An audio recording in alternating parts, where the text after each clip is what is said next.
pakai baju babinsa, bajunya toh babinsa. Kalau dia ikut cawe-cawe, berarti dia pengkhianat dalamnya. Kapolsek seterusnya sampai ke atas, TNI seterusnya sampai ke atas, kepala desa, camat terusnya ke atas. Kalau ikut cawe-cawe, memaksa, ada orang minta kartu keluarga, jangan kasih. KTP jangan kasih, data kita kok. Apalagi nomor rekening. Jangan takut. Jangan takut. Untuk itu kita perlu persatuan. Saya tidak mau hanya cuma ngomong-ngomong saja. Selama ini kita ngomong gak ada gunanya. Tapi kita harus mengambil langkah. Langkah nyata. Maksud saya saat sekarang ini saya katakan Indonesia siaga menghadapi pengkhianat negara.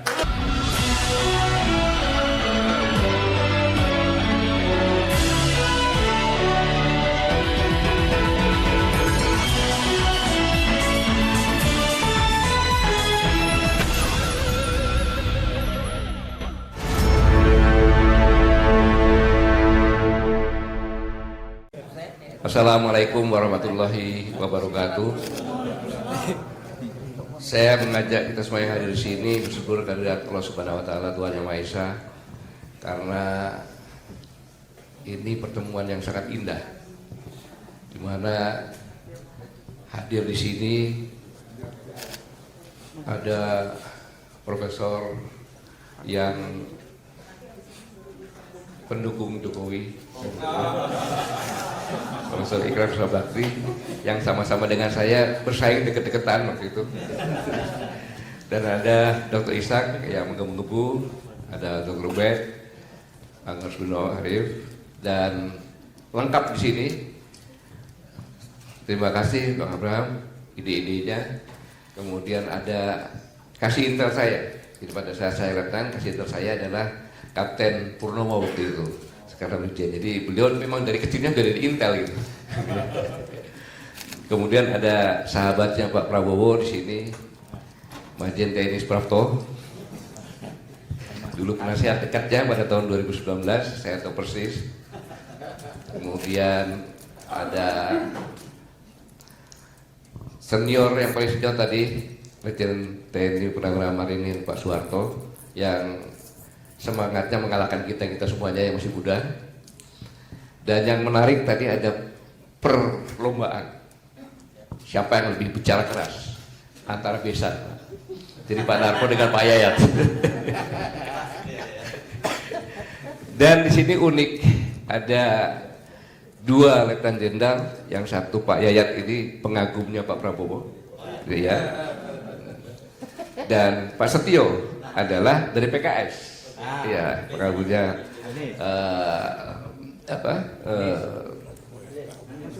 Amin, Mbak Anies Baswedan dan Caimin. Kemudian ada Mayor Jenderal TNI Purnawirawan Puryanto di pihak Pak Ganjar.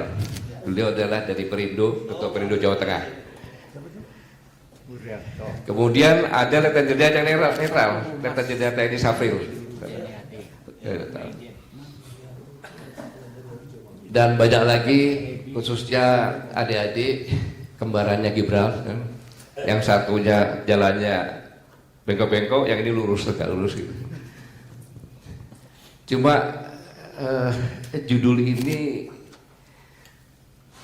perlu dikoreksi seperti Pak Arto bilang, ya, dari yang tadi. Tapi sebelum itu saya katakan, adik-adik kita ini kalau saya bertanya sama adik-adik, dia bilang, kamu mau jadi apa kalau sudah lulus?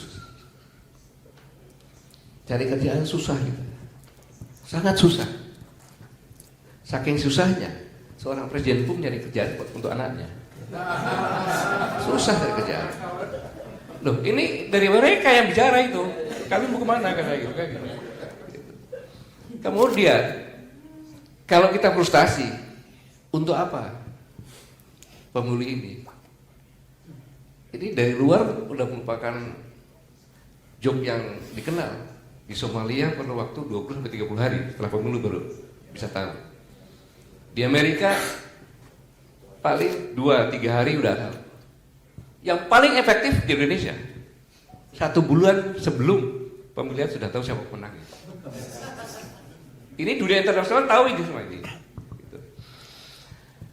Tetapi saya terpaksa mengajak ketawa karena saya sedih dan marah ketika saya membaca hasil laporan survei pemuda ISMI periode survei 17 sampai dengan 27 Desember 2023 di wilayah Sumatera.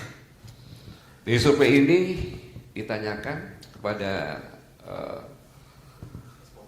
responden yang jawabannya adalah 90,4% kalau pemilu itu curang dan ada intervensi dari alat negara yaitu KPU, Bawaslu, aparatur negara, TNI dan Polri, maka akan terjadi disintegrasi bangsa. Kita tidak percaya dengan Indonesia. Dan yang lebih mengerikan lagi, dengan pertanyaan yang sama, 82,5% akan merdeka. Saya bilang, Anda belum konstitusi. Tidak, Pak, tidak. Baca sejarah bahwa 43 kesultanan dan kerajaan memberikan mandatnya kepada Indonesia agar persatuan itu lebih besar. Satu mendukung kan itu. Jadi 44. Itu yang dikatakan Pak Yayat, seorang tentara purnawirawan dari Kopassus pernah di Sat 81, pernah atas pertahanan di Cina yang saya kasih TO, dia berhasil, maka saya bisa bicara seperti ini semuanya. Pernah Kabais, Sekretaris Menko Polhukam, bicara akan menarik mandat dari nenek moyang. Jangan main-main dengan kondisi ini. Jangan main-main. Ini peringatan. Saya ulangi, ini peringatan. Bagi orang yang tidak mengingatkan peringatan, dia adalah menuju kehancuran. Itu teori. Ini peringatan. Saya ingin mengingatkan kelas balik. Ketika Bung Karno mengatakan kami bangsa Indonesia dengan ini menyatakan kemerdekaannya. Artinya apa? Kita belum punya wilayah, belum punya pemerintahan. Artinya yang memerdekakan ini adalah semua anak bangsa. Dan ini bukan hasil hadiah. Di negara di dunia ini nggak sampai 5 negara yang merdeka karena perjuangan dengan mengorbankan pikiran, tenaga, keringat, air mata, darah dan nyawa. Dan perjalanan bukan cuma 1-2 hari, 200 tahun lebih.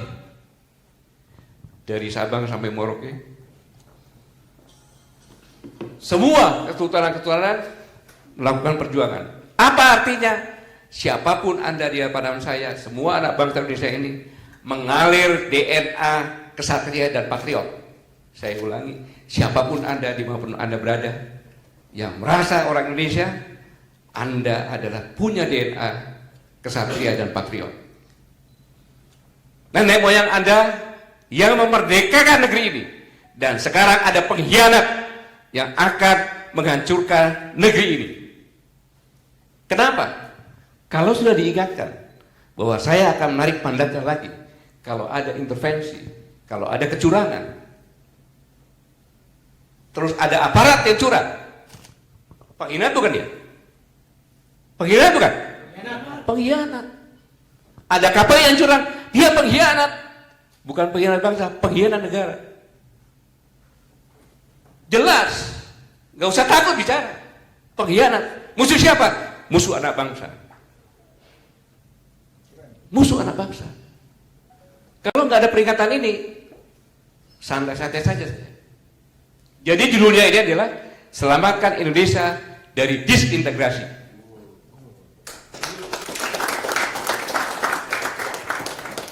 Jelas saya tidak sudah menjelaskan. Mulai undang-undang yang dirubah menjadi PJS sekarang ini, iya kan? 60% kurang lebih. Apa artinya? Sudah dipersiapkan sejak awal. Sedikit saya buka. Profesor tadi menyampaikan bahwa ada 5. Saya bilang, kenapa ibu? Setelah saya browsing ternyata dari Bocol Arus mengatakan kan gitu. Iya, sejak Januari sudah mengatakan bahwa nanti dukung Prabowo Gibran. Sejak Januari. Dan saya tanya keliling-keliling, ada tim saya mengikuti keliling begitu di Riau, Aceh saya kirim orang, kemudian saya kirim lagi ke sana. Bocor Arus sudah merayat. Mereka, saya tidak rela bahwa negara ini hanya akan dimiliki oleh 5 dalam satu keluarga itu. Itu hanya menjawabkan di Sumatera itu akan menarik mandat. Jadi saya ulangi bahwa siapapun yang ikut cawe-cawe tidak adil dan intervensi, siapapun juga dia adalah pengkhianat bangsa. Dan saya minta seluruh rakyat Indonesia sebagai pemilik negeri ini jangan takut. Siapapun juga. Dia contohnya Babinsa pakai baju Babinsa, bajunya toh Babinsa. Kalau dia ikut cawe-cawe berarti dia pengkhianat dalamnya. Kapolsek seterusnya sampai ke atas. TNI seterusnya sampai ke atas. Kepala desa, camat terusnya ke atas. Kalau ikut cawe-cawe, memaksa, ada orang minta kartu keluarga, jangan kasih. KTP jangan kasih, data kita kok. Apalagi nomor rekening. Jangan takut, jangan takut. Untuk itu kita perlu persatuan. Saya tidak mau hanya cuma ngomong-ngomong saja. Selama ini kita ngomong gak ada gunanya. Tapi kita harus mengambil langkah. Langkah nyata. Maksud saya saat sekarang ini saya katakan Indonesia siaga menghadapi pengkhianat negara. Lalu apa yang kita lakukan? Buat posko-posko. Poskamling ganti itu siaga, Indonesia siaga. Di situ pasang fotonya Anies Baswedan, Caimin, pasang Pak Ganjar, Pak Mahfud, pasang Pak Prabowo, Gibran. Tidak berbicara tentang kontestan, tetapi kita mengawal tidak ada yang curang, tidak ada yang intervensi. Saya harap bagi yang mendengar ini segera bentuk, segera bersatu di tingkat desa, kecamatan, kabupaten, provinsi, ajak semuanya. Di desa ajak kepala desa, ajak Babinsa, ajak Babin Kaptimas, karena mereka semua adalah alat negara. Tidak ada lagi pejabat yang menyampaikan apa-apa, itu pakai menyampaikan harus meneruskan apa-apa bunganya. Pejabat negara tidak boleh bicara seperti yang Pak Ikrar sampaikan tadi. Kapolri bicara itu tidak sepantasnya itu bicara itu. Karena apa? Seorang Kapolri bicara di ruang publik itu adalah perintah. Dan perintahnya tidak jelas, multitafsir bagi anak buahnya. Itu yang berbahaya.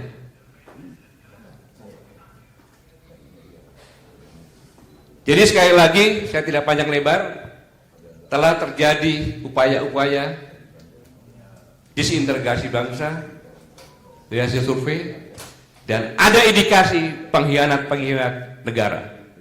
Maka harus kita lawan semuanya. Jangan takut. Apa yang kita lakukan dengan tekad menyelamatkan negara ini dari perpecahan. Ingat Uni Soviet, hanya perbedaannya paling 3. Bahasa, ekonomi, agama. Yugoslavia 2, pecah. Indonesia, rambut berbeda, kulit berbeda, letak geografi berbeda, adat budaya berbeda, bahasa berbeda, agama berbeda. Kondisi ekonomi apalagi? Kalau kita tidak bangkit, kita pecah. Kita pecah. Jadi, saudara-saudara sekalian, sebagai penutup, semoga Allah Subhanahu wa Ta'ala, Tuhan Yang Maha Esa, membimbing kita semuanya untuk sama-sama berjuang mengawal negara ini agar jangan sampai pecah dengan mendirikan posko-posko Indonesia siaga. Saat inilah mulai Indonesia siaga untuk bangkit bersama-sama menjaga negara ini agar jangan menjadi terpecah belah. Terima kasih. Wassalamualaikum warahmatullahi wabarakatuh. Waalaikumsalam warahmatullahi wabarakatuh. Terima kasih Pak Gatot.